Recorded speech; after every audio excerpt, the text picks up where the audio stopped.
రిలేటెడ్గా ఇప్పుడున్న రోజుల్లో గాంజా ఎట్లుందంటే మనం ఎంతసేపు మాట్లాడుకున్నాం కరోనా టైపు ఎట్లయితే రోగం ఎట్లా వ్యాప్తి చెందిందో అంటువ్యాధి అంటాం కదా ఆ రకంగా ఫస్ట్ ఎక్కడో మేము సినిమాల్లో చూసేవాళ్ళం స్టార్టింగ్లో అది ఇప్పుడు లాస్ట్కు సిటీస్ నుండి జిల్లా నుండి మండలాలకి పల్లెలకు వ్యాప్తి చెందింది.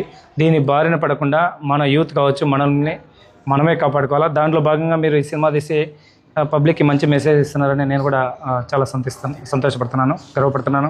రీసెంట్గా కూడా మీరు చూసినారు, ఎస్పీ సార్ కూడా ప్రెస్ మీట్ పెట్టడం జరిగింది. 18 మందిని అరెస్ట్ చేయడం జరిగింది. అందులో వాళ్ళని అరెస్ట్ చేసి రిమాండ్ పంపించే క్రమంలో మేము కూడా చిన్న ఏజ్ యంగ్స్టర్స్ ఆ పిల్లల్ని కౌన్సిలింగ్ ఇవ్వాలన్నా బాధ అనిపించేది, వాళ్ళని రిమాండ్ పంపించాలన్నా కూడా బాధ అనిపించేది. కానీ తప్పదు, వాళ్ళని మేము కొద్ది రోజులు జైల్లో పెట్టి వాళ్ళని అడిక్షన్ తగ్గిస్తే కానీ వాళ్ళు మారరు.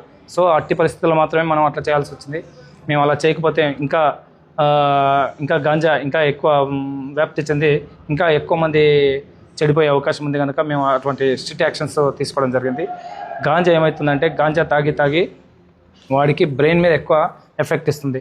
వాడు చేస్తుంది కరెక్టా కాదా అని కూడా స్పృహను కోల్పోయి వాడు చేసే చర్యలు ఆ విధంగా ఉంటుంది. కనుక మోస్ట్ డేంజరస్ డ్రగ్ వచ్చేసి గాంజాయి.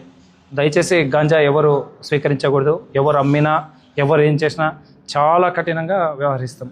అదొకటే ఈ మూవీ తీస్తున్న ఈ మంచి మెసేజ్ ఇస్తున్న మా హీరో గారికి, డైరెక్టర్ గారికి ప్లస్ అన్ని మీరే కదా. Okay, very good. మంచి యాక్షన్ మూవీ చూస్తున్నట్టుగా ఉంది, మంచి బాగానే ఉంది. ఫీల్ ప్రౌడ్ అండి. Thank you. ఈ టీం అందరికీ కృతజ్ఞతలు, ధన్యవాదములు. మీ అందరికీ పఠాన్ హమీద్ అని నా ఫ్రెండ్ ఉన్నాడు.